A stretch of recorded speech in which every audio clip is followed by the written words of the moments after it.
प्रश्न संख्या 8 में यह बताया गया है कि 4 अंकों की सबसे बड़ी संख्या में से 4 अंकों की सबसे छोटी संख्या को घटाओ। 4 अंकों की सबसे बड़ी संख्या कौन सी है? एक अंक की बड़ी संख्या कौन सी है? एक अंक की 9, 2 अंक की 99, 3 अंक की और 4 अंक की 9999। ठीक है, ये 4 अंकों की सबसे बड़ी संख्या हो गई। अब इसने कहा है कि 3 अंकों की, जो 4 अंकों की सबसे बड़ी संख्या है उसमें से 4 अंकों की सबसे छोटी संख्या घटानी है। तो 1 2 3 और 4, ये 4 अंकों की संख्या हो गई 1000। 1000 जो 4 लिखा हुआ है वो 4 अंकों की सबसे छोटी संख्या है। ठीक है, अब इनमें से ये घटानी है, इनमें से ये घटानी है नीचे वाले। 9 में से 0 घटाने पर 9, 9 में से 0 घटाने पर 9, 9 में से 0 घटाने पर 9 और 9 में से 1 घटाने पर 8। यह संख्या हो गई सबसे छोटी संख्या। अब 4 अंकों की बड़ी संख्या और 4 अंकों की छोटी संख्या, उत्तर 8999। अब 3 अंकों की सबसे बड़ी संख्या में क्या जोड़ने पर 4 अंकों की सबसे छोटी संख्या बन जाएगी? अब 3 अंकों की बोल रहा है तो 3 बार 9, 2 और 3, ये सबसे बड़ी संख्या हो गई। इनमें से क्या जोड़ने पर? 1 जोड़ने पर, 1 जोड़ने पर 4 अंकों की संख्या बन जाएगी। कौन सी? 10, 10 और 10, ये 1000। 1000 की संख्या इसमें आपको दिखाई देने लग जाएगी। तो ये संख्या हो गई सबसे छोटी संख्या। कौन सी बन जाएगी? 4 अंकों की सबसे छोटी संख्या बन जाएगी 1000।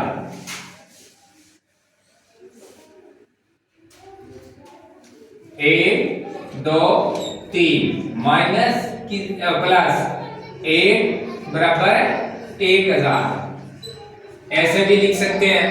और ये उत्तर हो गया 1000। 4 अंकों की सबसे छोटी संख्या हो गई है।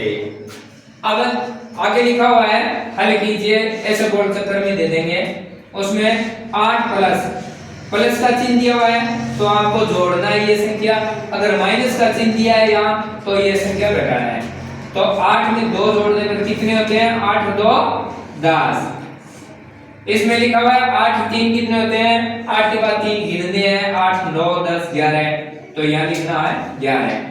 8 में 8 जोड़ने पर कितने होते हैं? 8 और 8 है 16 है। 8 और 10 कितने होते हैं? 18। तो ऐसे जोड़ करके लिखना है। कौन सी भी संख्या दे दे, कितनी बड़ी दे दे, इसका उत्तर ऐसे निकालना है। प्रश्न संख्या 11 में देवनागरी के अंकों में योग कीजिए। योग में होता है जोड़। ये संख्या 7, ये 6 3 5 1 3, इनको साथ में बोलना है। 7 और 6 है तो इसको क्या बोलेंगे? 76, ये 35, ये 13 है, ऐसे। लेकिन इसको जोड़ करना है तो एक अंक जो पीछे वाली संख्या है इसको इसको इसको जोड़ना है। ये संख्या क्या है?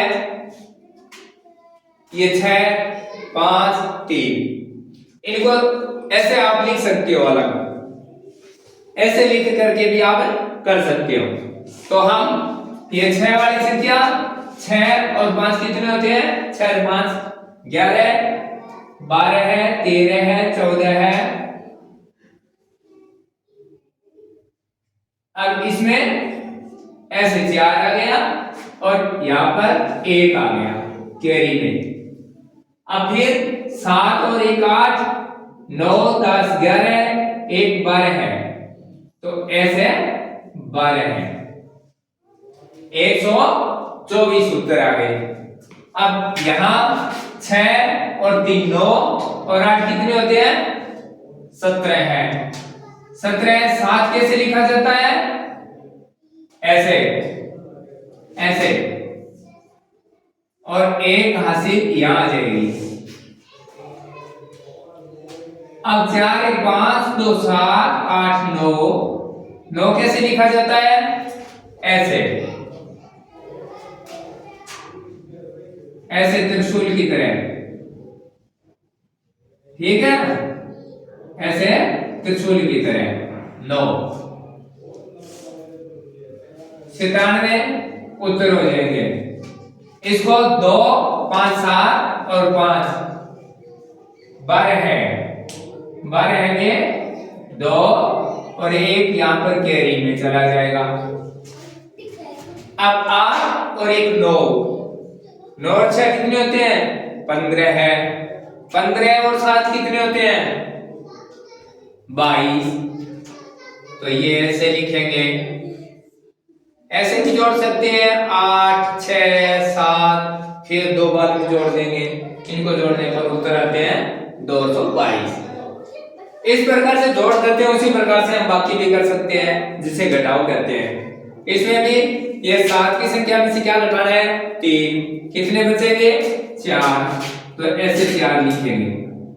अब यहाँ 6 में से 4 घटाने पर कितने बचते हैं? 2। वो ऐसे लिखेंगे। 8 में से 8 घटाने पर कितने बचते हैं? 0। 5 में से 2 घटाने पर कितने बचते हैं? 3। ऐसे 4 में से 0 घटाने पर क्या बचता है? 4। 8 में से 6 घटाने पर कितने बचते हैं? 2। ये संख्या आपको लिखनी आती है, ऐसे संख्या पहचाननी नहीं आती है तो यहां पर लिखी हुई जो संख्या दी हुई है उसमें से आप अक्षरों को ऐसे, ये कौन सा अक्षर है तो ऐसे गिन लेना, 1 2 3 4 5 6 7, ये 8 है तो इसका नाम 8 हो गया। ये 4 है, यहाँ आपको पता नहीं चलता है तो आप ऐसे 1 2 3 4, ये चौथा अंक है 4 है, ऐसे करके भी आप ये सीख सकते हो। बड़े सरल हैं, आप रुचि लेकर के करेंगे तो आपको आ जाएगा।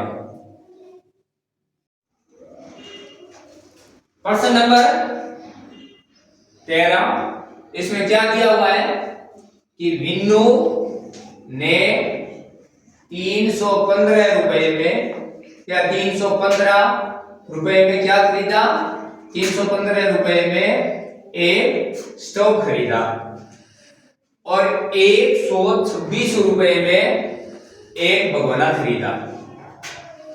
बताइए उसने कुल कितने रुपये खर्च किए?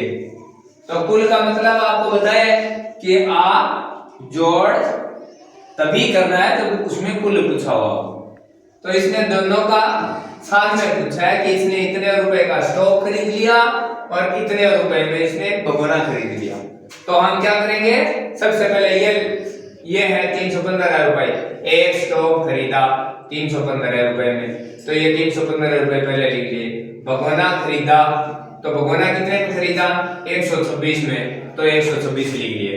अब इन दोनों को जोड़ देंगे, 6 और 5 11 है और 2 एक 3 और एक हासिल जो कैरी के रूप में इसमें आई थी। 6 5 11, 11 में एक हासिल है, एक और एक 2, 2 और 2 4, तो यहाँ क्या लिखेंगे?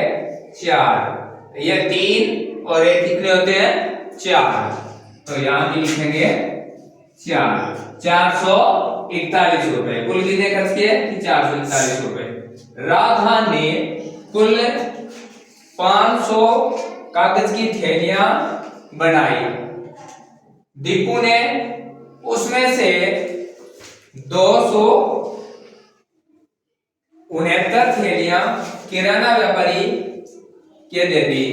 अब राधा के पास कितनी थैलियां बची? तो इसने बनाई 500 और उसने दे दी 269। अब ऊपर तो जो बढ़ाई है वो थैलियां लिख दी, थैलियां बनाई और फिर व्यापारी को दे दी, तो 269। अब इनमें से हमें घटाव करना है। तो हम क्या करेंगे, ये 0 में से 9 नहीं निकलता है तो क्या करेंगे, यहां से कैरी, इसके पास भी हासिल नहीं है तो ये इसके पास से कैरी लेने के लिए जाएगा, तो यहाँ 4 बच जाएंगे और इसने एक कैरी यहां दे दी तो यहाँ हो जाएंगे 10, इसने इसको एक कैरी दे दी तो यहाँ 10 हो जाएंगे और यहाँ 9 रह जाएंगे, यहाँ 9 हो जाएंगे। तो हम 9 में से नीचे वाली संख्या है ये 10 है, 10 में से 9 निकालेंगे, कितने बचे हैं, 1। यहां 9 बचे, इसको 1 देने के बाद में, तो 9 में से कितने निकालेंगे, 6, और 6 तो यहां कितने बचेंगे, 3। यहां बचे 4, कैरी के रूप में कितने बचे हैं, 4। अब 4 में से 2 घटाना है, तो 4 में से 2 घटाने तो कितने बचते हैं, 2। तो यहां लिखेंगे हम 2। 231 थैलियां उसके पास में और बच गई है शेष।